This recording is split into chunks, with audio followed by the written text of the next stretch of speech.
Welcome to back magic of spoken English. चलिए तो आज जो है हम लोग कुछ नए सेंटेंस जो है आज जानेंगे, जिसमें हम लोगों को आमतौर पे बोलचाल की भाषा में जो प्रयोग करते हैं, आज उसी से संबंधित हम लोग जो है वाक्यों को सीखेंगे कि कैसे जो है किसी छोटे छोटे वाक्य हो या लॉन्ग सेंटेंसेस हो, उसको इंग्लिश में हम लोग किसी से बात करने के दौरान कैसे बोलेंगे, उसका इंग्लिश मीनिंग क्या होगा, इसको हम लोग साथ साथ प्रैक्टिस में भी लाएंगे। तो चलिए स्टार्ट करते हैं कुछ सेंटेंसेस, कुछ नए वाक्य। जैसे कहता है जरा सोच लो, ठीक है, जरा सोच लो, तो क्या बना देंगे, जरा सोच लो, तो क्या बना देंगे, जरा सोच लो। क्या बोलेंगे इसका, think, just think it over, just think it over. क्या लिखेंगे,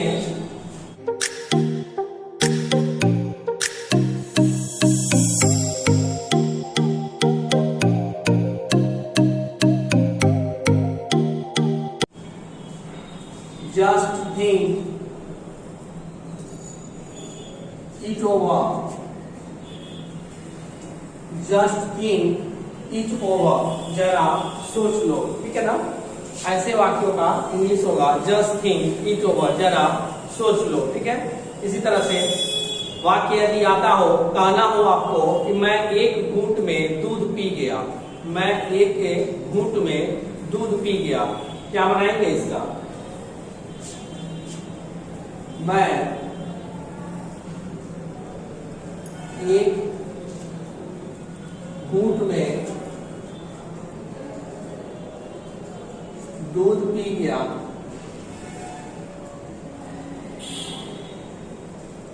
मैं एक घूंट में दूध पी गया, तो क्या बना देंगे, I drank the milk, I drank the milk in one drought, in one drought, ठीक है।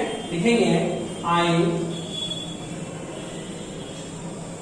Drank the milk, I drank the milk in one drought, in one drought, in one drought, ठीक है ना। DRAUGST, one, in one drought, मैं एक घूंट में दूध पी गया, I drank the milk in one drought, in one drought, एक घूंट में। इसी तरह से फिर वाक्य है कि कुछ बात पक्की हो गई, कहना हो कि बात पक्की हो गई, ठीक है ना। तो क्या बना देंगे इसका,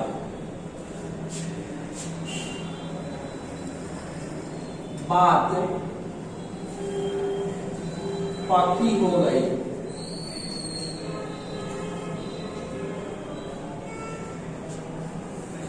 आमतौर पे बोलचाल की भाषा में हम लोग इस वर्ड का इस्तेमाल करते हैं और कहते हैं कि हाँ हाँ बात पक्की हो गई, ठीक है ना। तो इसे क्या बना देंगे, बात पक्की हो गई, तो क्या करेंगे, क्या बोलेंगे इसका, the terms where, the terms were, WERE, the terms were settled, the terms were settled, लिख लेंगे, the terms were settled, the terms were settled, बात पक्की हो गई, ठीक है। the terms were settled, बोल देंगे the terms were settled, बात पक्की हो गई, ठीक है ना। नेक्स्ट सेंटेंस है कि यदि कहना हो कि यह सिक्का नहीं चलेगा, यह सिक्का नहीं चलेगा, देखते हैं, यह सिक्का नहीं चलेगा, क्या बोलेंगे इसका, यह सिक्का नहीं चलेगा, ठीक है ना। तो क्या बोलेंगे, this coin will not pass, this coin will not pass, इसी को कह सकते हैं this coin won't pass, won't, will not को ओंट भी बोलते हैं, ठीक है। तो लिख लेंगे दिस क्वाइन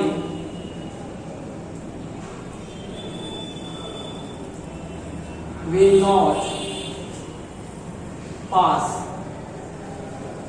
यसी का नहीं चलेगा, this coin will not pass, यह नोट नहीं चलेगा, this note will not pass, this note will not pass, यह नोट नहीं चलेगा, ठीक है ना।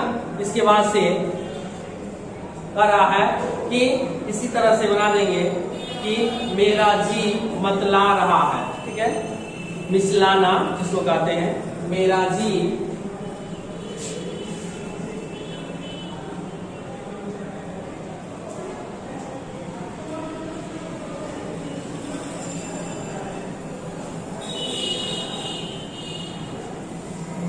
देखते हैं मेरा जी मिचला रहा है, ठीक है ना। ऐसे वाक्य यदि आ जाए तो क्या बोलेंगे, इसको मिचलाना या मतलाना भी कहते हैं, ठीक है ना। मेरा जी मतला रहा है, ओके। तो क्या बना देंगे, I feel like vomiting, I feel like vomiting, I feel like vomiting,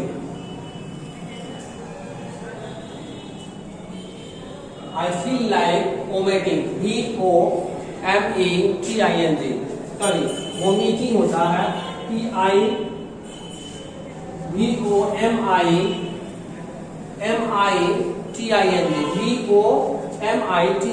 vomiting, ठीक है। तो क्या बोल देंगे, आई फील लाइक वोमिटिंग, मेरा जी मितला रहा है। इसी तरह से या इसी वाक्य को बोल सकते हैं कि आई एम फीलिंग सिक, क्या बोल देंगे इसी वाक्य को, आई एम फीलिंग सिक, मैं ठीक महसूस नहीं कर रहा हूं, ठीक है, मैं ठीक महसूस नहीं कर रहा हूं, मेरा जी मिचला रहा है या मिचला रहा है। तो I am feeling sick, SICK, मैं आई एम फीलिंग सिक भी इसका बना सकते हैं। इसके बाद से है कि इस मामले में मुझे मत सानो, ऐसा वाक्य यदि आता है, ठीक है, क्या बना देते हैं, इस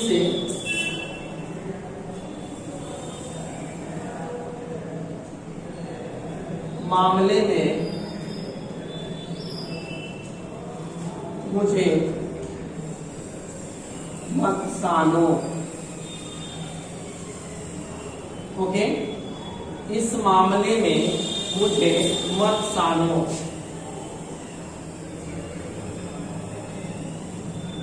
क्या बना देंगे, इस मामले में मुझे मत सानो, ठीक है ना।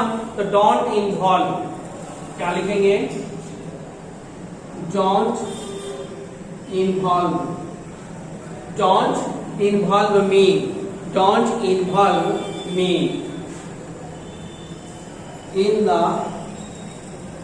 in this matter, क्या बोल देंगे, don't involve me in this matter, इस मामले में मुझे मत सानो, ठीक है। नेक्स्ट सेंटेंस है, ठीक है, आप जो कहते हैं ठीक है, आप जो कहते हैं ठीक है, लिख लेते हैं, आप जो कहते हैं ठीक है, ओके, आप जो कहते हैं ठीक है। तो क्या बना देंगे, what you say is right, is right, what you say is right, आप जो कहते हैं ठीक है, what you say is right, what you say is right। इसी तरह से वाक्य है कि आपके बातों में वजन है। आपके लिख लेते हैं, आपके बातों में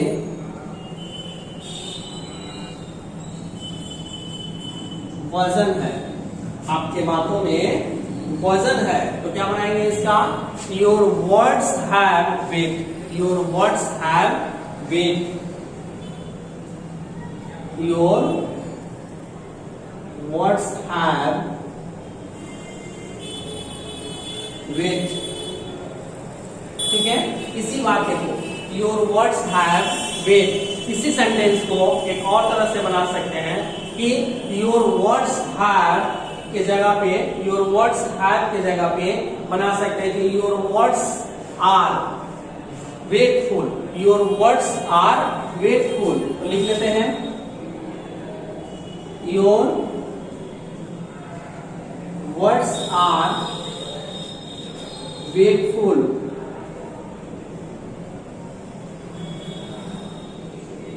FUL।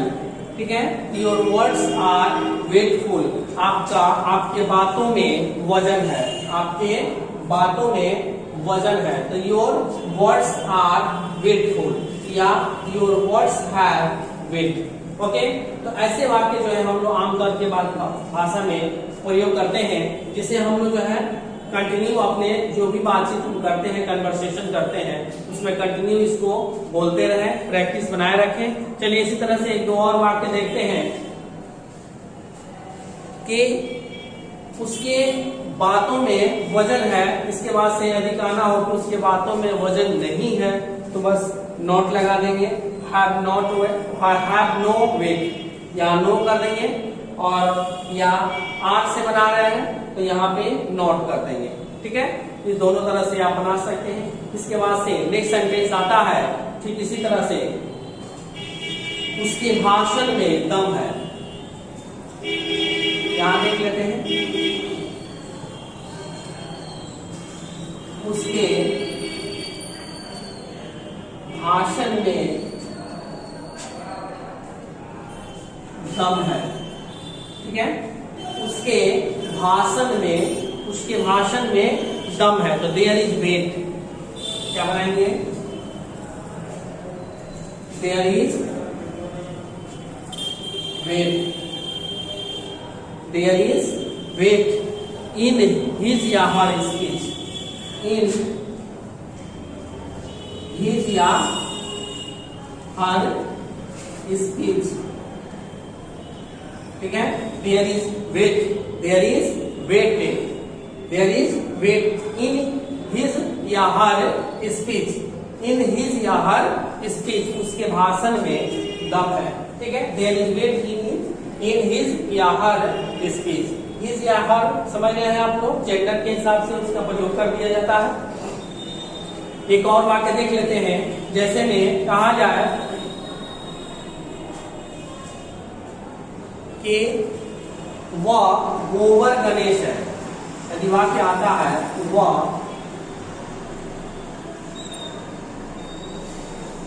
गोबर गणेश है। अब यहाँ वह की जगह आप किसी भी सब्जेक्ट को रख सकते हैं। ठीक है, वह गोबर गणेश है, या वे गोबर गणेश है, या तुम गोबर गणेश हो। ठीक है, यहाँ सब्जेक्ट आप कोई भी डाल सकते हैं। तो इसका क्या बना देंगे? वह गोबर गणेश है। तो क्या बना देंगे? He is a block head. He is a block head. Block head. ठीक है, ही इज ए या he is a block head. वह गोबर गणेश है। ठीक है, अब कहना हो कि तुम गोबर गणेश हो, तो you are a blockhead. You are a blockhead, तुम गोबर गणेश हो। तो ये रहे आपके जो है कुछ इंपॉर्टेंट सेंटेंसेस, जिसे आप लोग अपने दैनिक जीवन में, डेली लाइफ में इसको कन्वर्सेशन के माध्यम से इसका यूज करेंगे, बोलने का प्रयास करेंगे। ठीक है, तो चलिए आज तक इतना ही। फिर मिलते हैं कुछ नए वाक्यों के साथ, कुछ नए सेंटेंस के साथ। तब तक के लिए गुड बाय।